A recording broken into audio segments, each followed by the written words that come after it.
ইদানিং একটা ট্রেন্ড চালু হয়েছে আমাদের দেশে, সেটা হচ্ছে প্রবাসীদেরকে কোনো মেয়ে বিয়ে করতে চায় না বা কোনো পরিবার দিতে চায় না ম্যাক্সিমাম।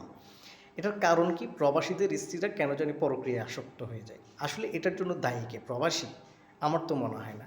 এই প্রবাসী প্রবাস জীবনে থাকে বলেই আপনার মেয়ে বা আমার বোনটা সুখে থাকে, বা আমরা এই দেশের মানুষ ম্যাক্সিমাম টাইম সুখে থাকার কারণ হচ্ছে ওই প্রবাসীরা, রেমিটেন্স যোদ্ধা যাদেরকে বলে। আমরা তাদেরকে রেসপেক্ট না দিয়ে, তাদেরকে সম্মানের জায়গায় না বসিয়ে উল্টা তাদেরকে হেয় প্রতিপন্ন করতেছি সমাজে। অথচ ওদেরকে মেয়েটা আগে দেওয়া উচিত, কারণ সে আমার দেশের জন্য, আমার জন্য, আমার জাতির জন্য স্যাক্রিফাইস করে সবাইকে ছেড়ে ওই বিদেশে কঠোর পরিশ্রম করতেছে। সো দোষ করলে আমার ঘরের মেয়েটা করতেছে। ওই কখনো শুনছেন যে কোনো প্রবাসী কারো বউ নিয়ে চলে গেছে? সহজে শুনবেন না।